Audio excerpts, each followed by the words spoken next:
खुशियाँ भी कभी मांग कर ली जाती हैं। अगर आप मांग कर ले भी लो तो भी वो खुशी आपको कभी सुकून दे ही नहीं पाएगी।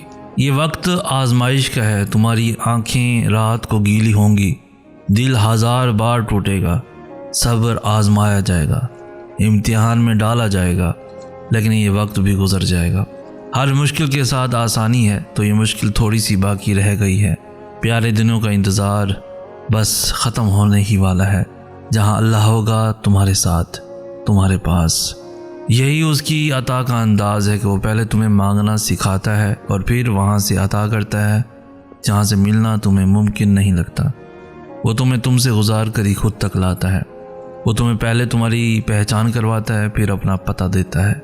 तुम अपनी मर्ज़ी से उसकी जान में नहीं जाते, बल्कि जब उसे तुम पर बेहद प्यार आता है तब वो ऐसे हालात पैदा कर देता है कि तुम उसकी जानिब खींचे चले जाते हो।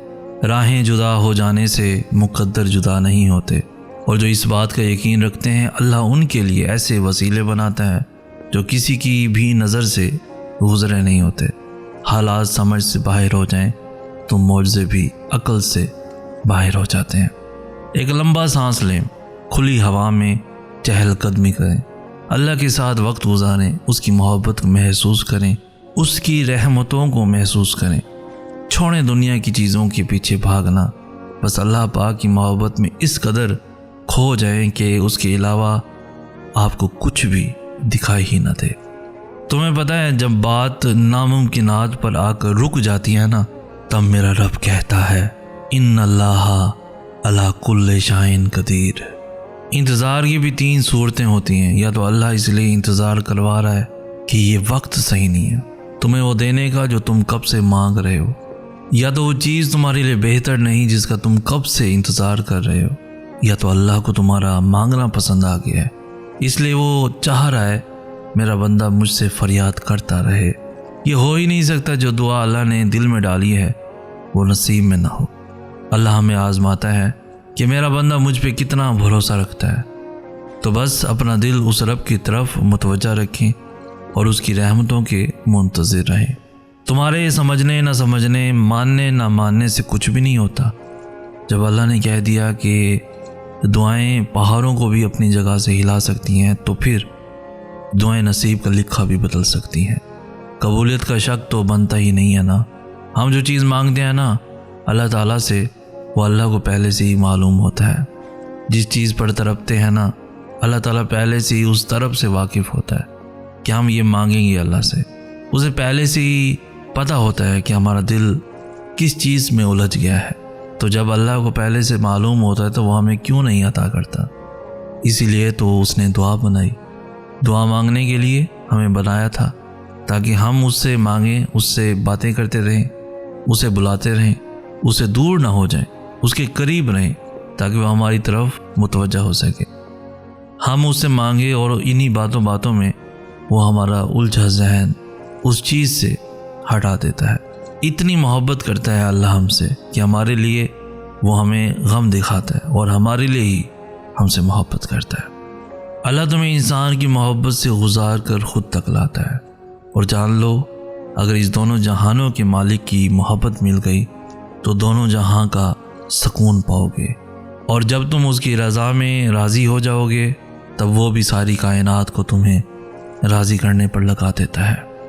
देर फ़कत इसलिए हो रही है क्योंकि तुम्हारी आवाज़ अल्लाह को पसंद आ चुकी है। हज़रत इमाम अली अलैहिस्सलाम फरमाते हैं, धोखा देने के 1000 तरीक़े हैं, लेकिन सबसे घटिया तरीक़ा मोहब्बत और हमदर्दी का दिखावा करना है। जब अपनी मनपसंद चीज़ उसकी हिफाजत में छोड़ दोगे तब उसे अल हफीज़ पाओगे। वो करता नहीं मायूस अपने बंदों को। तुम अपना दिल मुतमईन रखो, वो तुम्हें अपनी चाहत से नवाजना चाह रहा है। हिम्मत मत हारो, दुआ मांगते रहो तब तक जब तक जवाब नहीं मिल जाता। तो यकीन रखो, जब वो तुम्हें सब्र की इंतहा को ले आया है तो यकीन रखो कि आजमाइश अब ख़त्म होने वाली है और फिर हर उस चीज़ से नवाज दिया जाएगा जिसके लिए तुम रातों को उठ उठ कर झोली फैलाया करते थे। हम चाहते हैं कोई हमसे बहुत मोहब्बत करे, हमें सुने, हमारी हर बात का मान रखे, हमारा इंतज़ार करे, हमें सोचे, हमारी हर ख्वाहिश को पूरा करे, हमारी तारीफ़ करे, हमें समझे, हमें हर मकाम पर थाम ले। मोहब्बत तो हमें ऐसे ही चाहिए होती है, पर जानते हैं ऐसी मोहब्बत अल्लाह के सिवा और कोई नहीं कर सकता। वो हमें सुनता है क्योंकि वो अल-समी है। वो हमारी हर बात का मान रखता है। अगर हम उसे अपनी यादों में बसाते हैं, वो हमारा तज़किरा फरिश्तों में करता है। वो मोहब्बत के बदले मोहब्बत देता है, रुस्वा नहीं करता। अपनी ज़िंदगी का मकसद फ़कत अल्लाह की खुशनुदी बना लीजिए, फिर आप कभी नहीं टूटेंगे, कभी नहीं बिखरेंगे, कभी नहीं हारेंगे इंशाअल्लाह। खुशियाँ भी कभी मांग कर ली जाती हैं। अगर आप मांग कर ले भी लो तो भी वो खुशी आपको कभी सुकून दे ही नहीं पाएगी। मैं हमेशा से ही मांगता आया, या तो किसी से रिश्ता बनाया ही नहीं, अगर बना लिया तो उसे खोने से बहुत डरता था, और हमेशा ही मेरे अजीज़ मुझसे इतनी बुरी तरह से बिछड़े कि मेरे हाथ में सिर्फ उनकी यादें रहीं। और यूं एक उम्र तक मुझे लगता रहा मेरी खुशियाँ कुछ ही मखसूस लोगों तक महदूद हैं। मैं अपने रिश्तों को बचाने के लिए रोता तड़पता मिन्नत समाजत करता, मगर फिर भी कहीं ना कहीं तो बिछड़ना होता है। और फिर ऐसे बिछड़ने को ज़ात की ज़लालत ही कहा जाता है। भला हम किसी को उसकी मर्ज़ी के बगैर कैसे रोक सकते हैं? कैसे उसे कह सकते हैं कि हमारे साथ चलो, हमारी खुशियों का हिस्सा बनो? भला खुशियाँ भी कभी किसी से मांग कर ली जा सकती हैं?